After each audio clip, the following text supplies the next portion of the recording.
Négocier, c'est pas possible. Ça sera une reddition parce qu'il a déjà fait la feinte et à la place de négocier, il est rentré à Koursk. Donc je ne pense pas que les Russes soient favorables à négocier avec l'Ukraine, sauf sous certaines conditions que je ne saurais dire.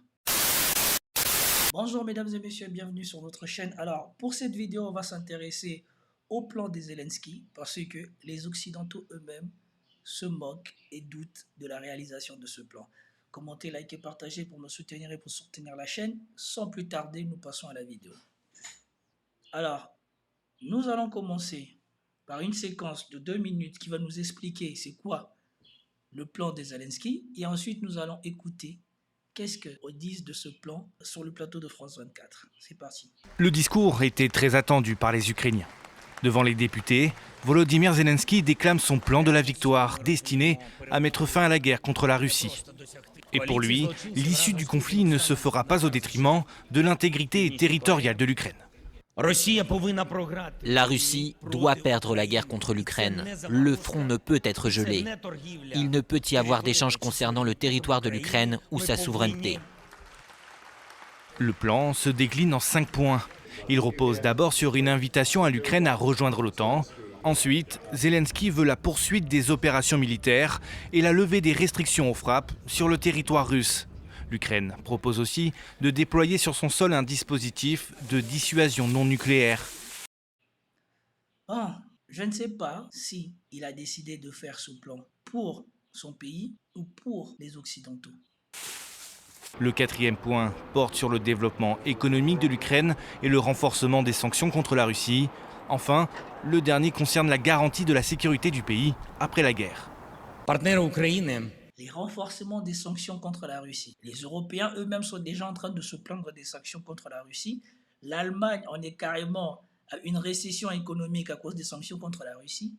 Mais l'Ukraine, son plan consiste à renforcer encore les sanctions contre la Russie. Vous comprendrez vous-même pourquoi les Occidentaux, ou en tout cas, si les chefs d'État ne l'ont pas dit, devant lui, en sous-main ou derrière lui, ils rigolent et doutent de la pertinence de ce plan. Les partenaires de l'Ukraine, à qui ce plan a déjà été présenté, l'ont pris en compte de manière attentive. Les équipes se concentrent sur les détails pour un soutien efficace. Demain, je présenterai le plan de la victoire au Conseil européen.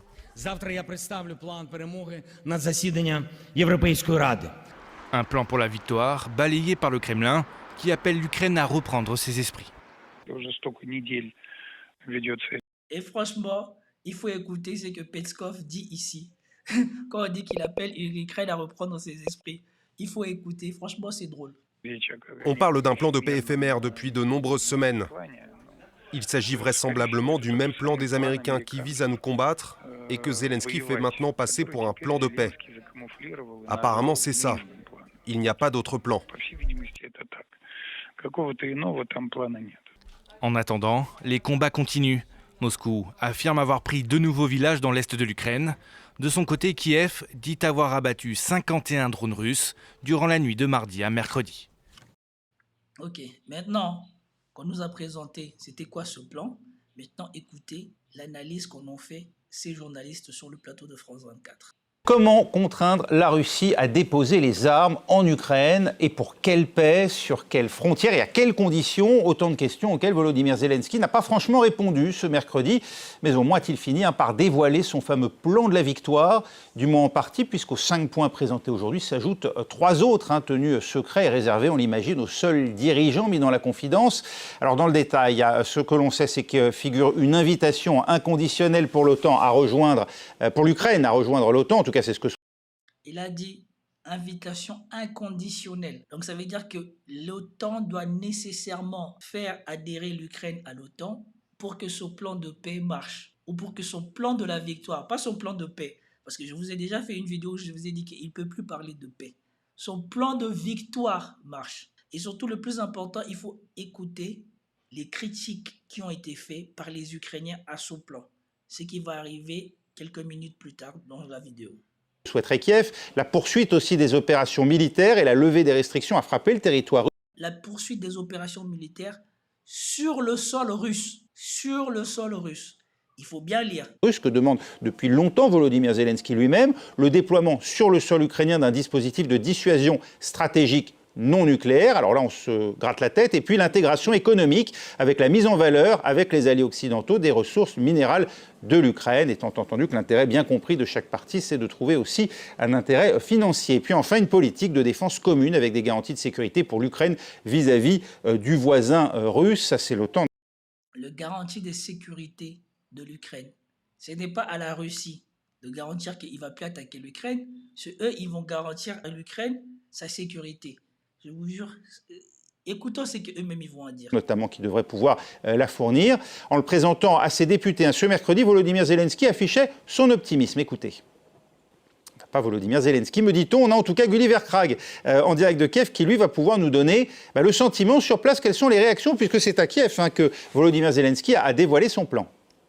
Et ça, c'est important. Écoutez Gulliver Krag quand il va dire les réactions des Ukrainiens par rapport au plan de Zelensky.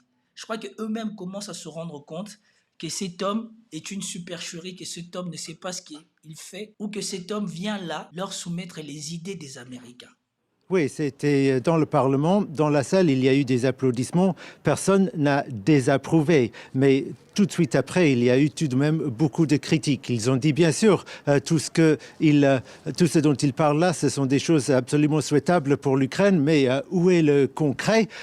Et notamment, il y avait que des demandes des partenaires de l'Ukraine étrangers, des députés d'opposition surtout, bien sûr, ont dit que le président aurait dû parler un peu plus des efforts que l'Ukraine elle-même doit faire, notamment en termes de réformes pour pouvoir rejoindre l'OTAN, mais aussi en termes de mobilisation et de réorganisation de l'armée, parce qu'on voit bien qu'il y a certains endroits sur le front où ça tient beaucoup mieux qu'à d'autres endroits. Voilà, comme Gulliver Krag l'a souligné, son plan ne dit en rien ce que les Ukrainiens doivent faire, mais que ce que les autres doivent faire pour l'Ukraine. Donc lui, il va gagner non pas en comptant sur sa population, mais sur l'action des Occidentaux. Quand on sait que vaut la parole des Occidentaux et surtout de son premier allié en circonstance, des États-Unis. Et donc on vous dit, dans le plan, qu'est-ce qui est dit pour que nous puissions intégrer l'OTAN, pour que nous puissions bénéficier de ces choses que l'on demande. Il n'y a rien. Et surtout, je ne sais pas quel plan ils veulent faire par rapport à la mobilisation, puisque de plus en plus d'Ukrainiens sont opposés à la mobilisation. Et à partir de quand tu peux gagner une victoire militaire dans un conflit, quand les gens que tu enrôles ne veulent pas aller à la guerre, ne veulent pas aller mourir. Ils sont surtout les premiers à mourir quand ils arrivent au front. C'est comme si ça ne servait à rien de mettre des conscrits. Parce que les conscrits qui arrivent au front sont aussi les premiers à sortir du front, soit morts, soit en désertant, soit en étant blessés. Donc, dans les trois cas, on les attrape, on les envoie à l'armée, soit ils rentrent à la maison par un cercueil, blessés, ou désertion. Beaucoup de critiques sur l'organisation en fait de la défense ukrainienne en ce moment. Beaucoup de députés ont dit qu'ils auraient beaucoup aimé entendre plus sur les efforts que l'Ukraine elle-même allait faire et pas juste encore une fois une liste de demandes qui semble assez irréaliste, notamment cette invitation tout de suite à rejoindre l'OTAN. Mais le député et surtout, cette invitation à rejoindre tout de suite l'OTAN, il a déjà vu la dernière fois que l'OTAN s'était réunie. C'est son premier allié lui-même qui avait dit que non, leur entrée à l'OTAN ne se fera pas maintenant. C'est les États-Unis en premier qui avaient dit qu'ils ne peuvent pas rentrer dans l'OTAN. On peut continuer à rêver. Roman Loznitsky, qui est d'opposition et qui a été dans une certaine mesure lui aussi critique de cette présentation de Volodymyr Zelensky, a tout de même rappelé qu'il y avait beaucoup de choses qui semblaient complètement irréalistes depuis février 2022. Les chars, les systèmes de défense solaire Patriot, les avions F-16 qui finalement, après que l'Ukraine les avait demandés, ont été réalisés, ont été donnés par les partenaires. Alors peut-être qu'il ne faut pas tout de suite dire non, c'est complètement irréaliste et irréalisable. Oui, pour intégrer de futures lignes rouges. Donc jusqu'à quel point, Gulliver, les Ukrainiens, parce que vous nous parlez là des députés, mais les Ukrainiens, la population, le sentiment qui se dégage, jusqu'à quel point veulent-ils aujourd'hui sortir de la guerre? Est-ce qu'ils sont prêts à des concessions territoriales? Là, ça va être intéressant, parce que soit les Ukrainiens ne sont pas au courant de ce qui se passe au front, soit ce ne sont pas n'importe quel Ukrainien qu'ils ont questionné ici. Parce que souvenez-vous, quand les Ukrainiens allaient se cacher dans le métro de Kiev parce que les sirènes n'arrêtaient pas de siffler à Kiev, les paroles qu'ils avaient dit, ils disaient qu'ils en avaient marre, que mentalement ils n'en pouvaient plus, d'être tout le temps obligés de prendre en compte qu'ils doivent aller sous terre à tout moment ou qu'ils ne peuvent pas dormir tranquillement. Et ça, c'était à Kiev, c'était même pas dans le front. Mais ici, écoutez ce que Gulliver Krag va dire. Alors, dans la population, j'ai entendu beaucoup de blagues sur cette présentation de plan. La confiance en Zelensky tombe, mais selon les derniers sondages, ça reste tout de même au-dessus des 50%. Et surtout, aujourd'hui, j'ai regardé un sondage qui a été réalisé fin septembre, mais publié aujourd'hui, et qui montre que encore 83% des Ukrainiens croient en la victoire. Et 38 de ces gens pensent que la victoire se définit par le retour aux frontières de 1991. Franchement, quand vous attendez ça, est-ce que vous pouvez prendre au sérieux les sondages ou la suite de ce que cet homme va dire? 83% des Ukrainiens croient encore à la victoire, 38 croient aux frontières de 91. Non mais, donc avant la Crimée, genre ils vont reprendre jusqu'à la Crimée. Donc ces gens-là qu'on a questionnés, eux, ils ne connaissent personne qui soit mort à la guerre parce que la dernière fois, et c'était bien avant, il y a quelques mois, on avait dit qu'à ce niveau-ci de la guerre, il n'y a quasiment plus une seule famille ukrainienne qui ne soit pas touchée par un décès, qui ne connaisse pas quelqu'un qui est mort au front. Et avec toutes ces statistiques, on va nous dire que les Ukrainiens croient encore qu'ils peuvent battre la Russie. Encore, je pense, environ 20% pensent qu'il suffirait de revenir aux frontières de 2022, donc juste avant l'invasion à grande échelle. Cela se rajoute, ça fait plus que la moitié des Ukrainiens qui ne veulent pas vraiment céder du territoire que le pays a perdu depuis 2022. Et en fait, s'ajoutant à cela, il y a 17% qui définissent la victoire comme la chute du régime de Vladimir Poutine. Je pense qu'il irait de soi que la Russie retirerait ses troupes d'Ukraine. Donc vous avez une grande majorité dans l'opinion publique au sens large qui croit encore en la victoire et qui définit cette victoire comme le rétablissement des frontières et la récupération des territoires occupés. Mais dans les... En tout cas, on va dire que Gulliver Krag reste sur sa ligne. C'est un grand propagandiste de l'OTAN, ou en tout cas de l'Ukraine, parce que je ne sais même pas si lui-même il se rend compte des énormités qu'il est en train de dire. Une grande majorité de la population ukrainienne. Donc quand les caméras ils étaient à Kiev, ils n'ont pas vu la partie de la population la plus épargnée par cette guerre elle-même dire qu'elle en avait marre. Et quand on a vu les populations qui sont plus proches de la frontière, où on avait pris la majorité des soldats qu'on avait envoyés à Koursk se révolter parce qu'ils n'avaient plus de nouvelles des gens au front, lui, il revient nous dire qu'il y a la majorité des Ukrainiens qui sont favorables à la guerre et qui pensent qu'ils vont gagner. Les cercles intellectuels, les faiseurs d'opinion, les éditorialistes et aussi, je pense, dans les cercles politiques et dans l'armée, il y a une réalisation qui fait son chemin que cela ne va pas peut-être pas être possible. Pour le moment, l'Ukraine est en train de perdre du terrain sur le front. Il paraît de plus en plus difficile d'imaginer comment elle va pouvoir retourner la chose. Mais de là à dire que l'Ukraine devrait négocier et accepter de céder du territoire, c'est encore un pas. Parce que la question se pose, pourquoi cela aiderait à mettre fin à la guerre? Pourquoi Vladimir Poutine accepterait, en échange d'un bout de territoire ukrainien, d'arrêter son plan de rétablir le contrôle sur tout le pays? Ce n'est pas pour le Donbass qu'il a commencé cette guerre. Sauf que la vérité historique s'impose à nous.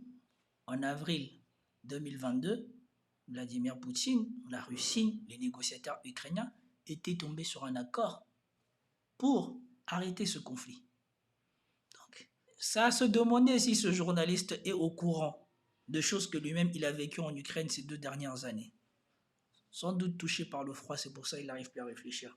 Merci Gulliver Krag en direct de Kiev pour France 24. Anne Corpet, c'est une déception pour les... Écoutez maintenant ce qu'elle va dire de ce plan de paix et de ce que certains commencent à penser de Zelensky en Occident. Les alliés occidentaux, pour les opinions publiques occidentales qui attendaient peut-être un lapin du chapeau. Il y a quelque chose un peu de désespéré, je trouve, dans la répétition de ces suppliques. Donnez-moi des armes pour tirer en profondeur sur la Russie. Alors, la semaine dernière, le secrétaire général de l'OTAN, Mark Rutte, a dit que c'était légalement possible, mais il a précisé que c'était à chaque État de se prononcer, et là-dessus, on ne peut pas espérer des avancées. Voilà. Après, il y a une lassitude des opinions occidentales, surtout qu'il y a le nouveau front qui s'embrase au Proche-Orient. Et il y a une inquiétude réelle sur le soutien apporté à cette guerre, même si Joe Biden a annoncé aujourd'hui une nouvelle aide militaire de plus de 400 millions de dollars. Sur l'adhésion inconditionnelle à l'OTAN, c'est franchement irréaliste. Au sommet de Washington, Voilà. Elle va vous le rappeler, ce que j'ai dit. Déjà, rien que la première condition est irréaliste. Écoutez quand elle vous rappelle au sommet de Washington. En juillet dernier, les Alliés ont bien dit oui, l'Ukraine est sur la voie, mais il y a des progrès à faire. C'est la fin du bluff, d'une certaine manière, pour Volodymyr Zelensky, Marie-Roger Billois. C'est certain. Il est méchant, il est méchant. Il a dit c'est la fin du bluff. Aïe, aïe, aïe. Certainement la fin de quelque chose. C'est la fin de l'illusion qu'on a eue depuis le début que Zelensky pouvait soit vaincre la Russie, soit l'arrêter avec le concours des Occidentaux. Je sens qu'aujourd'hui, c'est peut-être le début de la fin de la guerre. On sent du scepticisme de tous les côtés, Les Américains, déjà 400 millions, c'est très faible par rapport à ce qu'ils donnent d'habitude. Ils ont donné 61 milliards sur la dernière enveloppe. Ouais. C'est déjà. Ouais. Ensuite, des Européens eux-mêmes qui commencent à réaliser que dans cette affaire, ils ont peut-être eu une démarche un peu trop émotionnelle et pas assez de recul, et qu'ils ont déversé beaucoup d'argent sans avoir à peser sur les buts de guerre. Quels sont les buts de guerre aujourd'hui ? Est-ce que... Elle parle avec clairvoyance, c'est qu'elle dit. On ne peut pas être contre. Les Européens ont surréagi par rapport à cette situation en Ukraine, au point qu'aujourd'hui, c'est eux les dindons de la farce. Les États-Unis seraient plus ou moins derrière ce qui est arrivé de Nord Stream, ce qui leur a permis de retrouver une économie dynamique. Pourquoi ? Parce qu'il faut payer aux Européens le gaz au prix fort. Et principalement, ils ont cassé le couple allemand-russe qui permettait à l'Allemagne d'être la 3e ou la 2e puissance mondiale. Maintenant, les Allemands sont obligés d'aller reconstruire leurs usines aux États-Unis pour pouvoir faire des marges. Parce qu'au prix où ils achètent le gaz aux États-Unis, ils ne peuvent plus maintenir leurs usines en Allemagne. Donc, ils sont perdants de deux côtés. Ils achètent plus cher et ils engagent maintenant des gens aux États-Unis et vont détruire des emplois en Allemagne. On sait très bien qu'on ne pourra pas récupérer ni la Crimée. C'est totalement déjà... Ça, c'était déjà abandonné. Mais même une bonne partie des territoires que la Russie a annexés de manière totalement illégale. Je me souviens qu'il y avait eu un tollé. Mais ça, même aujourd'hui. En quoi est-ce illégal ? Si vous dites que la Russie a annexé des territoires qui l'ont appelé en aide et qui ont voté par référendum leur intégration à la Russie, alors je ne sais pas comment est-ce que vous pouvez appeler le territoire israélien d'aujourd'hui. On sait que c'est pas possible. Et surtout, donc, le pessimisme vient aussi de cette série de victoires de la Russie. Et on s'est dit, on ne voit pas du tout comment l'Ukraine va renverser la vapeur. Et aujourd'hui, la Russie aussi, même l'Ukraine, commence à songer à négocier. Je dis, c'est la première fois, il y a quelque temps qu'il a parler de négocier, on ne sait pas exactement le contenu, mais voilà.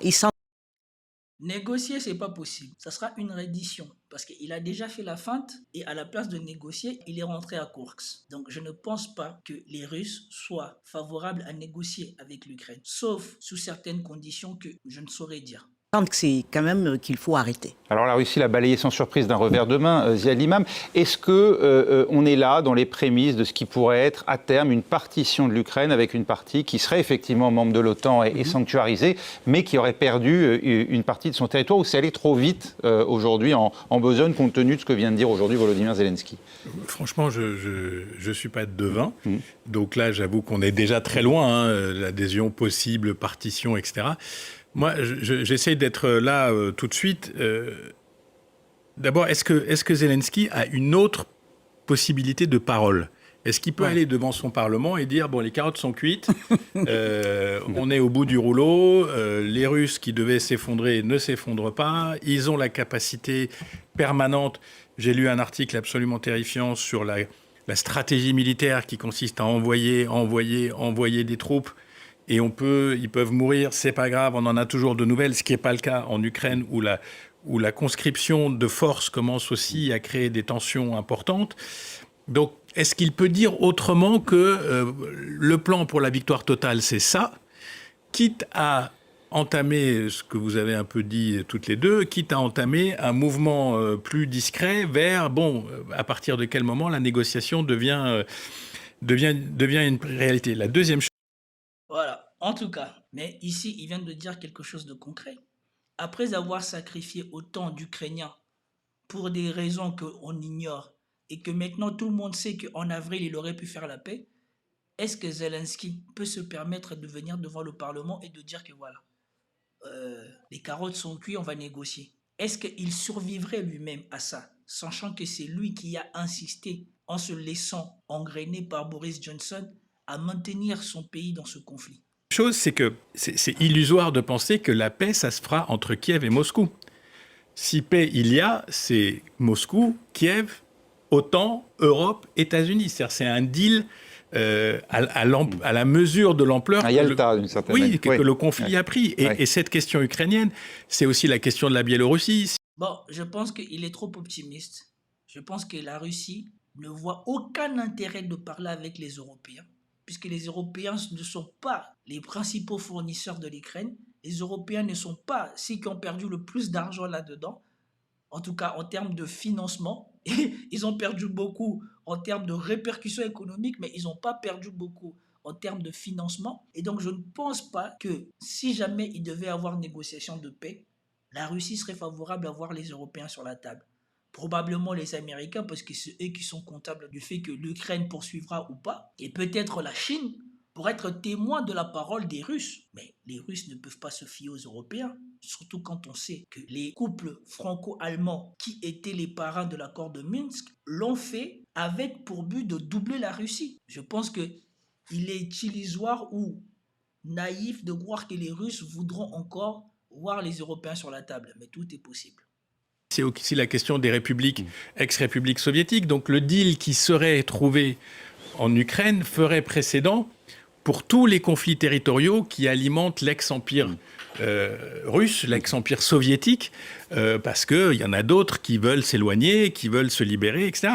Donc je pense qu'on est au début d'un processus qui va être très long et que l'objectif final, finalement, de l'Europe et des États-Unis, c'est que Kiev ne s'effondre pas. Ce qui était quand même une option. Ils ont montré beaucoup de courage dans la manière de se défendre. Ils ont contourné le premier assaut. Ils ont eu des opérations audacieuses, mais on voit bien que le front, comme le dit votre correspondant, le front est fragile. Donc il ne faut pas que Kiev s'effondre avant qu'on rentre peut-être dans ce que vous appelez un espèce de Yalta du XXIe siècle, en tous les cas qui partirait de la situation ukrainienne. Avec peut-être un nouvel interlocuteur, Donald Trump, s'il arrive, s'il revient à la Maison-Blanche. Alors on dit toujours, il a dit je vais régler ça en 24 heures. Donald Trump, c'est un homme de deal, justement.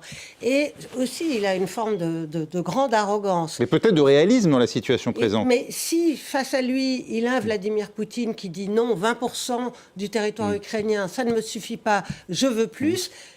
il est peut-être capable de déployer alors toute la puissance américaine pour faire reculer le Russe qui lui ferait l'affront de ne pas accepter les conditions qu'il proposerait. Un dernier mot, Non, je ne pense pas. Donald Trump ne veut pas perdre des vies américaines et surtout, il est capable de déployer tout l'armement américain. On sait que l'armement américain aujourd'hui est inférieur à la capacité des frappes des Russes. Donc, les Occidentaux peuvent toujours continuer à miroiter que soi-disant ils peuvent anéantir tout le monde. Au vu des armes en face, s'il y en a un qui pourrait toucher sa cible plus vite que l'autre, c'est bien plus les Russes que les Américains, en tout cas. Après, maintenant, il y a d'autres choses à prendre en compte. Il y a la vitesse de projection et tout ça. Mais bon, toujours est-il que voilà, l'essentiel est dit ici. Et vous avez vu ce qu'ils pensent du plan de Zelensky. Maintenant, les gens commencent à se rendre compte que voilà, la magie Zelensky est en train de finir et en Ukraine et chez les Occidentaux.